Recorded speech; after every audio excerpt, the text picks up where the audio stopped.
নমস্কাৰ খুপ্তাং আদাব সস্ত্ৰীকাল কুমৰুক সদং খুলুম্বাই জুলে কাৰ্ডম সকলোকে মানে মই শাওনৰ পথাৰত আছোঁ খেতিত কঠীয়া তুলিছোঁ কাইলৈ শেষ কৰিব লাগে পানী অলপ বেছি হৈছিল তো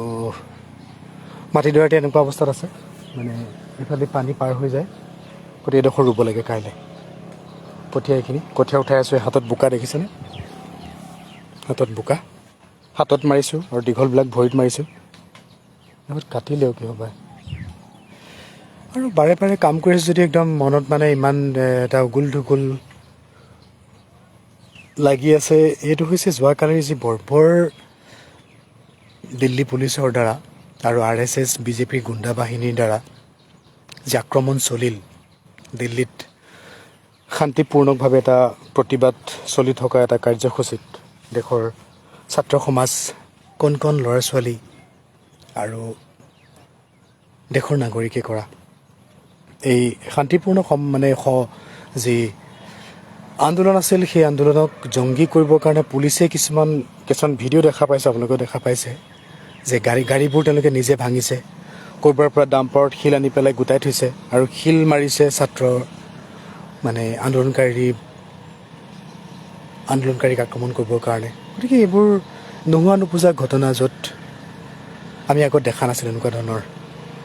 পুলিচৰ দ্বাৰা আক্ৰমণ কৰা পুলিচে এনেকেই বৰ্বৰভাৱে প্ৰহাৰ কৰিছে শিল মাৰিছে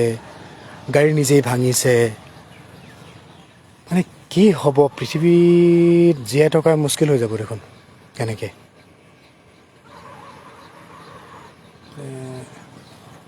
সকলোৰে চাগে তেনেকুৱা লাগিছে যদি ভিডিঅ'বোৰ আপোনালোকে চাই দেখিব যে কি ধৰণৰ এটা বৰ্বৰ কাণ্ড হৈ গ'ল কালি এখন গণতান্ত্ৰিক দেশত গণতান্ত্ৰিকভাৱে আন্দোলন কৰাৰ মানে এতিয়া অধিকাৰ নাই এনেকুৱা এটা পৰ্যায়লৈ গৈ আছে তো গতিকে আমি মোৰ যাবলৈ খুব ইচ্ছা আছিল কিন্তু আমাৰ স্কুলত ভূপেন হাজৰিকাৰ গীতৰ ওপৰত কৰ্মশালা এনেকুৱা কিছুমান ধৰণৰ প্ৰগ্ৰেম হৈ থকাৰ কাৰণে মই যাব পৰা নাই লগতে খেতিডৰা শেষ কৰিব পৰা নাই গতিকে সেয়া কথা কোৱাৰ হেৰিও নাই গতিকে মই ভাবোঁ যে এই স্বৈৰাচাৰী যি শাসন ব্যৱস্থা অগণতান্ত্ৰিক যি এটা শাসন ব্যৱস্থা চলি আছে দেশত তো এইটো শেষ হ'ব লাগে আচলতে আৰু আমাৰ অসমৰ পৰা বহু ছাত্ৰ নেতা ছাত্ৰ ছাত্ৰী গৈছে বা সংগঠনৰ লিডাৰ গৈছে আৰু বাকী ছাত্ৰ সংগঠনৰ ইমান সক্ৰিয় ভূমিকা দেখিবলৈ পোৱা নাই আমি অসমৰ বুলিয়ে নহয় তাত আমাৰ নৰ্থ ইষ্টৰ ফালৰ পৰা তেনেকুৱা কোনো ধৰণৰ ছাত্ৰ সংগঠনৰ সমৰ্থন আমি এনেই ভিডিঅ' পাইছোঁ আৰু আমলোক ছাপোৰ্ট কৰে সোণম ৱাংচুক জিকো সোণম ৱাংচিকে অকল প্ৰটেষ্ট কৰি থকা নহয় কক্ৰোচ জনতা পাৰ্টি কোনো পলিটিকেল পাৰ্টি নহয় নহয় কক্ৰোচ জনতা পাৰ্টিটো ক'ৰ পৰা হৈছে আপোনালোকে জানেই যে চিফ জাষ্টিছ অফ ইণ্ডিয়া তেওঁ কৈছে যে আনএমপ্লয়ড সেইবিলাক লাইক পেৰাচাইট কক্ৰোচ বুলি কৈছে গতিকে সেই অভিজিত দীপকে আমেৰিকাত পঢ়ি থকা এজন ছাত্ৰই তাতে ইনষ্টাগ্ৰাম একাউণ্ট খুলিলে ফেচবুক একাউণ্ট খুলিলে তাত কিছুমান AI ভিডিঅ'জ আপলোড কৰিবলৈ আৰম্ভ কৰিলে আৰু খুব অভূতপূৰ্ব এটা সঁহাৰি পালে যাৰ কাৰণে দেশৰ যুৱ সমাজ জাগ্ৰত হ'ল নিট পেপাৰ লিকৰ ওপৰত যিটো ইছ্যু ষ্টাৰ্ট হ'ল CBSE পেপাৰক লৈ বাকী ধৰণৰ যিবিলাক বিসংগতি আছে পৰীক্ষাৰ ব্যৱস্থাটোক লৈ পেলাই গতিকে সেইটো কোনো পলিটিকেল পাৰ্টি নহয় আৰু সেই ছাত্ৰ সমাজক সমৰ্থন জনাই সোণম ৱাংচুক আপোনালোকে জানে ফুংচুক ৱাংৰু গতিকে তেওঁ ইতিমধ্যে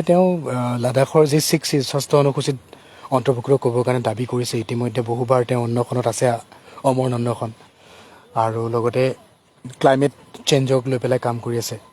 ক্লাইমেট ফাষ্টিং কৰে তেওঁ ময়ো সমৰ্থন কৰি আমি কেইবাবাৰ ইয়াত কৰিছোঁ গতিকে তেনেকুৱা ধৰণৰ কথা গতিকে এইটো অকল সোণম ৱাংচুকক সমৰ্থন কৰা বুলি নহয় আমি সকলোকে কৰিব লাগিব এইটো কক্ৰোচ জনতা পাৰ্টিকো কৰিব লাগিব CJP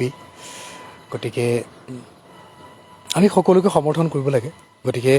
মই ছাত্ৰ সমাজ আমাৰ অসমৰ যি ছাত্ৰ সংগঠন আছে আছুৱে হওক আটাছুৱে হওক AJYCP হওক মই সংগঠনবোৰক মই বেয়া নাপাওঁ তাৰ যিসকল লিডাৰ, যিসকলে বৰমূৰীয়াৰ পদলেখন কৰি পেলাই এইবোৰ ইছ্যু দেখি পেলাই মাত নিদিয়াকৈ থাকে বা সমৰ্থন নজগায়, কোনোবাই এনেই পাল মাৰিবৰ কাৰণে মমবাতি জ্বলাইছে, সেইবোৰ গাই ৰাই চলা বা চৰকাৰৰ হৈ মানে উপায় নাপায় কৰাৰ নিচিনা ৰাইজেতো ৰাইজৰ ৰোষত পৰিব ন ভৱিষ্যতে। তেনেকুৱা কিছুমান কাম কৰা দেখা পোৱা যায়, এইবোৰ হাস্যকৰ কিছুমান কাম বুলি ক'ব লাগিব। গতিকে আচ্ছা, এইটোতে এই আপাহতে মই এটা মনলৈ মোৰ চিন্তা আহিল, এই যে যিবিলাক মানুহে এই যেতিয়া ভাৰত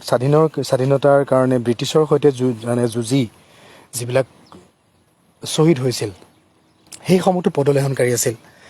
সেইবোৰৰ ওপৰত একশ্যন কি ল'লে? এতিয়া যে যিবিলাকে পদলেখন কৰি আছে, যিবিলাক পুলিচে নিজৰ পুত্ৰৰ দৰে মানে পুত্ৰৰ বয়সৰ, নিজৰ মানে ল'ৰা ছোৱালী বয়সৰ ছাত্ৰক ইমান নিৰ্মমভাৱে হত্যা কৰা বুলি কোৱা নাই, মানে প্ৰহাৰ কৰিছে, মানে কাৰোবাৰ হাত ভাঙিছে, ভৰি ভাঙিছে, ঠেং মানে মাথা ফালিছে, গতিকে ইমান বৰ্বৰকৈ যে আক্ৰমণ কৰিব পাৰিছে, সেই তেনেকুৱাবিলাকৰ পুলিচৰ বা সেই আক্ৰমণকাৰী যি RSSৰ দেখা পাইছোঁ চিভিল ড্ৰেছত কিছুমান মানুহে লাঠি লৈ হেলমেট পিন্ধি পুলিচৰ পোছাক লৈ পেলাই নেম টেগ নোহোৱাকৈ মানে ল'ৰা ছোৱালীৰ ওপৰত জঁপিয়াই পৰিছে, সেই তেনেকুৱাবিলাকক আইডেণ্টিফাই কৰিব লাগে আৰু তেওঁলোকৰ ওপৰত FIR নট অনলি দিল্লী, চবতে য'তে নহওক তেনেকুৱা ইছ্যু বা অসমৰ হৈ নিজৰ দেশখনৰ হৈ নিজৰ ৰাজ্যখনৰ হৈ যোনে এনেকুৱা পদলেখন মানে কাৰী হিচাপে চৰকাৰৰ হৈ কাম কৰে, ৰাইজৰ বিৰুদ্ধে গৈ কাম কৰে, তেওঁলোকক আইডেণ্টিফাই কৰিব লাগে আৰু তেওঁলোকৰ ওপৰত এজাহাৰ দাখিল কৰিব লাগে। যদি পুলিচে এজাহাৰ নলয়, তাৰ যিবিলাক ভিডিঅ' থাকে, যিবিলাক ভিজুৱেলছ থাকে মানে হেৰিৰ কাৰণে, কি বুলি কয় এইটো, এই সাক্ষীৰ কাৰণে, সেইবোৰ সংৰক্ষণ কৰি থৈ দিব লাগে। আৰু যিহেতু ইয়াত ফেচিবাদী চৰকাৰ, আমি জানো যে হিটলাৰে দেখোন টিকিব নোৱাৰিলে, গতিকে ইয়াত BJPয়ে পাৰিব জানো টিকিব? কেইবছৰ টিকিব? তাৰপিছত তেওঁলোকৰ ওপৰত একশ্যন ল'ব লাগে দেই, এইটো মোৰ এটা ব্যক্তিগত অনুভৱ। মই ভাবোঁ তাৰপিছতো তেনেকুৱা ধৰণৰ কিছুমান, যেতিয়া নেক্সট চৰকাৰ আহিব, তেওঁলোকে বিধানসভাতে হওক মানে ৰাজ্যসভাতেই হওক লোকসভাতে হওক এনেকুৱা কিছুমান বিল পাছ কৰিব লাগে, বা এইটো চেণ্ট্ৰেলি নোৱাৰিলেও নিজৰ নিজৰ ৰাজ্যবিলাকতো পাৰিব ন, বিধানসভাবিলাকত এনেকুৱা কিছুমান বিল পাছ কৰিব লাগে যিবিলাকে এনেকুৱা গাদ্দাৰী কৰে, গাদ্দাৰীৰ কাৰণে পানিছমেণ্ট। এটা সৰু জাষ্ট মানে এভিডেঞ্চ লাগে, এটা এভিডেঞ্চ হ'লে হ'ল, কাৰণ কিমান সময় লাগিব, কিমান সময়ৰ পিছত এইবিলাক বিবেচনা হ'ব, বিচাৰ হ'ব, তো তেনেকুৱা এটা সময়ৰ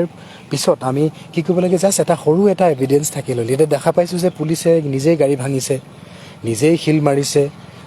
গতিকে সেইবোৰ ভিজুৱেলছ ৰাখি পেলাই তেওঁলোকক আইডেণ্টিফাই কৰি তেওঁলোকে লাগিলে ৰিটায়াৰমেণ্ট হোৱাৰ পিছত তেওঁলোকক ঘৰত গৈ পিনে একশ্যন ল'ব পৰা হ'ব লাগে, বা তেওঁলোকক উঠাই আনি পেলাই জেলত, বাকী থকা দিনকেইটা জেলত থাক, তইতো মানে ভাৰতৰ কাৰণে একো ভাল নকৰিলি, নিজৰ দেশখনৰ কাৰণে নিজৰ জাতিৰ কাৰণে একো নকৰিলে, গতিকে তই তোৰ নিচিনা মানুহ ননচেন্স, তই জেলত থাক, বা তাক মানে পাৰিলে হত্যাই কৰিব লাগে, ৰাজহুৱাকৈ তাক ফাঁচিয়ে দি দিব লাগে, কাৰণ জাতিটোৰ কাৰণে মানে এইটো জাতিদ্ৰোহী বুলি ক'ব লাগিব, এইটো দেশদ্ৰোহী আচলতে। এই তেনেকুৱা এজন ব্যৱস্থা ভৱিষ্যতে নিশ্চয় আহিব লাগে বুলি মই আশা কৰোঁ। তেতিয়া হয়তো নপুৰুষৰ কাৰণে, ভৱিষ্যত প্ৰজন্মৰ কাৰণে এখন সুস্থ এখন দেশ, এখন স্বাভিমানী দেশ হ'ব। নহ'লে এনেধৰণে সেই তাহানিৰ পৰাই চলি আহিব, যেনেকৈ BJP RSSে তেতিয়া সেইটো সময়ত মানে হেৰি হৈ পেলাই, মানে ব্ৰিটিছৰ হৈ পেলাই চোৱাংচোৱাগিৰি কৰিছিলে। ভগত সিংহঁতৰ গোপন তথ্য কিছুমান মানে হেৰি কৰি দিছিলে, মানে ব্ৰিটিছক দিছিলে। তেনেকৈ ধৰণে যিমান স্বাধীনতা আন্দোলনকাৰী আছিলে তেওঁলোকৰ হৈ পেলাই কাম কৰিছিলে। গতিকে সেই তেনেকুৱা কিছুমান ব্যৱস্থা আনিব লাগিব আৰু আমি নিজে কিছুমান একশ্যন ল'ব লাগিব। গতিকে এইখিনি আছিল, কাম কৰি আছোঁ যদিও, কঠীয়া উঠাই আছোঁ যদিও, মই কঠীয়া মানে মন ভাল লগা নাই, গতিকে পটককৈ বোলো লাইভত আহোঁ আৰু পথাৰখন দেখাওঁ। এইখন আমাৰ পথাৰ, গতিকে ৰিমঝিম বৰষুণে মাদল বজাই কোট, গিৰগিৰ ডাৱৰেনো। গতিকে এইখন অসম দেশ, আমি ইয়াত খেতি কৰি আমাৰ জাতিটোক আগবাঢ়ি যোৱাত আমি অনুপ্ৰেৰণা যোগাব লাগিব, কৃষকসকলক আমি অনুপ্ৰেৰণা যোগাব লাগিব। গতিকে সেইধৰণে আমি আচলতে পদলেখন কৰিব নোৱাৰোঁ। আমি যিমান